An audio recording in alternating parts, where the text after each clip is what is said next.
नमस्कार, आपका स्वागत है आपके YouTube channel Kalidas study centre में। दोस्तों आज हम पॉलिटिकल साइंस का 12th क्लास का 6 चैप्टर डिस्कस कर रहे हैं, अंतरराष्ट्रीय संगठन। दोस्तों इस जो सीरीज में हम सीबीएसई बोर्ड्स की तैयारी करने वाले, बोर्ड्स पेपर बहुत जल्दी आने वाले हैं। तो दोस्तों जैसे कि मैं वीडियो बहुत लेकर आया हूँ पॉलिटिकल साइंस की, लेकिन दोस्तों एकदम कड़क वीडियो। आज हम इंट्रो समझेंगे, उसके बाद चैप्टर को पूरे तरीके से सॉर्ट आउट करेंगे। गारंटी कहता हूँ यूट्यूब चैनल बंद कर दूंगा अगर आप ये पूरा आज ना सीख जाए, और अच्छी तरीके से सीख जाओगे कोई दिक्कत नहीं आएगा। बाकी एसएससी पेपर के लिए भी बहुत भारी क्वेश्चन एसएससी के पेपरों में भी आते हैं, इससे रिलेटेड बहुत सारे आते हैं। ठीक है, तो तैयारी में बैठ जाओ, कभी पेन उठा लो। ठीक है, 1 2 3 लेट्स स्टार्ट।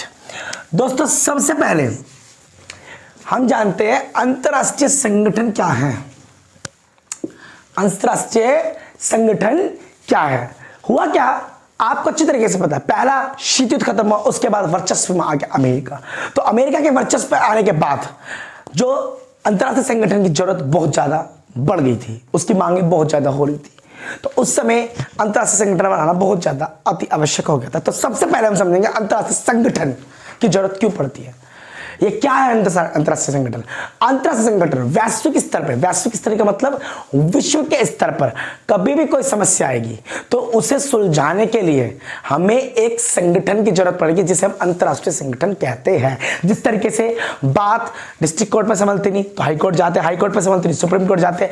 जब ये तो हमने देश के अंदर की बात करी, जब देश के बाहर के बड़े बड़े मुद्दे होते हैं, क्या होते हैं, बड़े बड़े मुद्दे होते हैं, तो बड़े बड़े मुद्दे को सुलझाने के लिए ही इन अंतरराष्ट्रीय संगठन का निर्माण। इसे एक तरीके से आप कह भी सकते हो कि यह एक तरीके से क्या है, बड़े बड़े न्यायालय जो देश की समस्याओं को सुनता है। तो अंतरराष्ट्रीय संगठन की जरूरत हमें क्यों है, क्यों पड़ती है, शांति व सुरक्षा बनाने के लिए। अब मैं आपको पूरी बात बताता हूं। अनुच्छेद 1 में यूएनओ का जो चार्टर है, उसमें अनुच्छेद 1 में बहुत से बच्चे पूछते हैं यूएनओ का चार्टर क्या है। पहले मैं आपको बताता हूं यूएनओ का चार्टर। चार्टर मतलब हर स्कूल में चार्टर दिया जाता है कि बच्चे जैसे स्कूल मान लो, स्कूल में बच्चे अनुशासन के साथ आएंगे, सबके नखून कटे होने चाहिए, कोई भी गाली का प्रयोग ना करे, इस तरीके की बात है। ठीक है, इस तरीके से चार्टर में ये बात डिसाइड होती है कि कौन कौन देश स्थायी में है, कौन अस्थायी में है, क्या करना है देशों को, क्या नहीं करना। अगर कोई इस तरीके का काम करता हुआ पाया गया तो सबके लिए एक इलाज होता है ना, इनके लिए भी देशों की कोई ना कोई सजा होती है। ठीक है, वो हम डिस्कस करें आगे चैप्टर में। आज हम इंट्रोडक्शन पढ़ रहे हैं। ठीक है, तो शांति और सुरक्षा, यूएनओ के चार्टर में अनुच्छेद 1 में शांति एवं सुरक्षा को सबसे ज्यादा ध्यान में रखते हुए बताया गया कि शांति और सुरक्षा बहुत जरूरी। क्यों? क्योंकि आपको पता है इतना बड़ा देश है, ठीक है, इतना बड़ा देश मान लो, या मानो दुनिया, ये देश की बात करी मैंने, अब दुनिया की बात करता हूं। दुनिया में बहुत सारे देश है, 196 देश करीब देश है। ठीक है, 196 देश। ठीक है, 196 देशों में, 196 देशों में आपको पता है कभी ना कभी कोई वाद विवाद हो जाने, जैसे क्षेत्रीय विवाद हो गए, सीमा विवाद हो गए, सीमा के ऊपर विवाद हो गए। ठीक है, और क्षेत्रीय विवाद हो गए कि भाई क्या मतलब लड़ाई झगड़े हो जाना। ठीक है, तो क्षेत्रीय विवाद या सीमा विवाद जब भी हो जाते हैं, क्षेत्रीय विवाद या सीमा विवाद जब भी हो जाएगा तब उसे लड़ाई तक ना ले जाए, क्योंकि लड़ाई करना इतना आसान नहीं है कि आपने सोचा और बंदूक ली धक धक धक धक धक, ऐसा कुछ भी नहीं है। ठीक है, लड़ाई करना इतना आसान नहीं होता, आप समझे इस बात को, क्योंकि लड़ाई करने से बहुत सारी दिक्कत होती है। पैसे खत्म हो जाना, ठीक है, समझ में आई। उसके बाद लड़ाई होने के बाद जो देश है उसकी पूरी तरीके से तबाह हो जाना, उसकी फैक्ट्री खत्म हो जाना, मतलब पूरे इंडस्ट्री उसके खराब हो जाता है। क्लियर, इतनी बात क्लियर। तो लड़ाई करना इतना आसान नहीं है। तो यही होता है कि जितने बड़े दुनिया में बहुत सारे देश है तो उनमें आपसी में सीमा विवाद, क्षेत्रीय विवाद हो जाते हैं। तो उसे युद्ध तक न ले जाना, उसे सीधा शांति व सुरक्षा के मामले, मतलब प्यार से मान जाओ, लड़ाई मत करो, इसमें नुकसान है, इस तरीके की भावना रख के ये अंतरराष्ट्रीय संगठन बताता है कि बेटा मान जाओ, ये सब गलत है, लड़ाई झगड़े नहीं करनी चाहिए। ठीक है, शांति सुरक्षा से बात समझ सकती है, समझ में आ गया। अगला है वैश्विक जरूरत।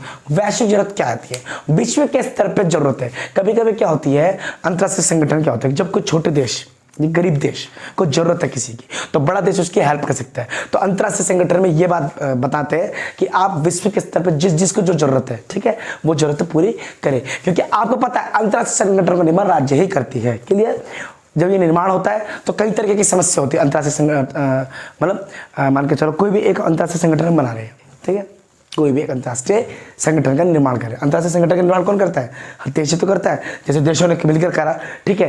जब भी अंतर्राष्ट्रीय संगठन का निर्माण होगा तो कोई ना कोई समस्या होंगी, उस समस्या को निपटाने के लिए विश्व में जरूरत पड़ती है एक दूसरे देशों को बातचीत करने की, तो वैश्विक स्तर की जरूरतें हैं, ठीक है, क्लियर। तो एक दूसरे की मदद करना बहुत जरूरी है वैश्विक स्तर के लेवल पर, ठीक है। सामाजिक, आर्थिक एवं मानवीय समस्या, मान के चलो एक बीमारी है, एक बीमारी ने महामारी का रूप ले लिया, डेंगू, मलेरिया, कैंसर ने महामारी का रूप लिया, तो एक दूसरे की हेल्प तो करेंगे ना, एक देश मिलकर दूसरे देश की हेल्प करेगा नहीं करेगा। जैसे कोरोना वायरस हुआ, कोरोना वायरस में क्या करा देशों ने, एक देश ने दूसरे देशों की मदद की, क्योंकि यह बात अभी ये सोचने के लिए है कि कौन टॉप पे, ये बात ये थी कि लोगों की जान बचाई जानी चाहिए, ठीक है। तो सामाजिक, आर्थिक एवं मानवीय समस्या में क्या है? एक दूसरे देशों की मदद करना, ये ना सोचना कि क्या सही है और क्या गलत। वैश्वीकरण, देखो सबसे ज्यादा अंतर्राष्ट्रीय संगठन के क्या फायदा होता है? वैश्वीकरण बढ़ा है, जैसे IMF, जिसके हाथ में हमारा सारा वित्तीय, पूरी दुनिया का जो वित्तीय व्यवस्था होती है इसके हाथ में होती है। WHO, ठीक है, ये जितने भी संगठन है इन्होंने क्या करा है? एक दूसरे की हेल्प करी, एक देश ने दूसरे देश की हेल्प करी, जब भी एक देश को लोन की जरूरत पड़ी दूसरे देश ने दिया। तो वैश्वीकरण का मतलब क्या होता है? एक हाथ से दो, एक हाथ से लो, ये वाली नीति को वैश्वीकरण की नीति कहते हैं, क्लियर। तो वैश्वीकरण भी अंतर्राष्ट्रीय संगठन में काफी चीजें बढ़ाया गया, ठीक है दोस्तों। अब चलते आगे, तो दोस्तों अब हम आगे बात करते हैं। तो आगे बात करते से पहले सबसे पहले बताता हूं सबसे बड़ा अंतर्राष्ट्रीय संगठन UNO सबसे बड़ा अंतर्राष्ट्रीय संगठन है, क्लियर। और ये वैश्विक स्तर पर जो सरकार का तरह कामकाज करती है, जो वैश्विक सरकार की तरह कामकाज करती है, क्या मतलब ये भी है। तो वैश्विक मतलब विश्व के स्तर पर सरकारों वाला काम करती है, ठीक है, विश्व के स्तर पर, ठीक है। बात समझ में आ गई? जैसे प्रधानमंत्री नरेंद्र मोदी देश के लिए करते हैं हमारे, ठीक है, भारत के लिए, तो सभी के प्रधानमंत्री, किसी के राष्ट्रपति अपने देशों के लिए करते हैं। इसी तरीके से जो अंतर्राष्ट्रीय संगठन है मतलब UN है, ये विश्व के स्तर पर सरकार का कामकाज करती है, क्लियर। अब बात समझेंगे UNO का नाम किसने दिया था? UNO का नाम USA के राष्ट्रपति फ्रैंकलिन डी रूजवेल्ट ने दिया था। तो याद रखना बच्चों, बहुत बारी पूछा गया है, 1 नंबर का क्वेश्चन, तो याद रखना।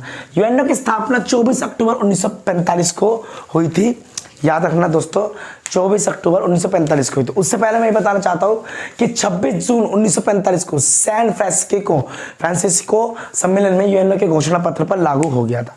तो ये जो 26 जून 1945 में घोषणा पत्र पर लागू हो गया था कि भाई हम एक संगठन बना रहे हैं, ठीक है, अंतर्राष्ट्रीय संगठन बना रहे हैं, UNO बहुत जरूरत है उसकी आज के टाइम में। तो उस समय सैन फ्रांसिस्को सम्मेलन में UNO के घोषणा पत्र पर लागू हो गया था, जिसमें 51 देश अस्तित्व में आए थे, मतलब 51 देश शामिल हुए थे, 51। ओके गाइस, उसके बाद 2006 में इसकी संख्या 192 हो गई थी, क्लियर दोस्तों। 24 अक्टूबर 1945 को लागू हुआ था। USA, France, China, USSR, England ने हस्ताक्षर के बाद इसकी स्थापना की थी, क्लियर।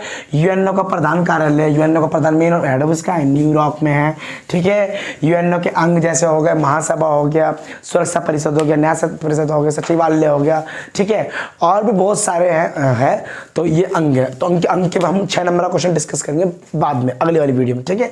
UNO के सदस्य, UNO में 5 स्थायी सदस्य होते हैं, 10 अस्थायी होते हैं। तो 5 जो स्थायी सदस्य होते हैं वो वीटो पावर होते हैं। क्या होते हैं दोस्तों? वीटो पावर होते हैं। वीटो पावर क्या होता है दोस्तों, अब हम समझेंगे, ठीक है। इस सप्ताह आपने उतार लिया होगा, ठीक है, वीडियो रोक के कर लेना। वीटो पावर ये एक लैटिन का वर्ड है, किसका वर्ड है? लैटिन का वर्ड है। सीधा अर्थ है मैं निषेध करता हूँ। इन 5 देशों को यह हक मिला पड़ा है, मतलब 5 जो स्थायी देश है इनको यह हक मिला पड़ा है कि ये किसी भी मुद्दे को अगर इनमें से एक नहीं मानता तो वो मुद्दा पास होने का ही नहीं है। तो इसे कहते हैं वीटो की पावर, ठीक है। बाद में डिस्कस करेंगे बाकी बातें। 10 इसमें अस्थायी, तो UNO के सदस्य उसमें 10 अस्थायी है जिनका चुनाव 2 वर्ष बाद होता है। तो दोस्तों मिलता है पार्ट 2 में। आपको वीडियो कैसे लगी कमेंट करके जरूर बता रहे दोस्तों। इस चैप्टर को अच्छी तरीके से पढ़ लीजिए, अच्छी तरीके से। ये इंट्रोडक्शन था, उसके बाद हम डिस्कस करेंगे बड़े बड़े question. Thank you so much guys, please guys keep supporting on YouTube and Facebook and Instagram page, ठीक है। इंस्टाग्राम में अब 1-1 मिनट की मोटिवेशन वीडियो डलेगी, बहुत नॉलेजेबल, वहां पे जाके भी मुझे फॉलो करिए, ठीक है। काली भगत जी, आपको मैं इसकी लिंक डिस्क्रिप्शन में दे दूंगा, ठीक है, और नोट्स पे भी डिस्क्रिप्शन में दे दूंगा। Thank you so much guys. जय मां काली, जय हिंद, जय Bharat. Thank you so much.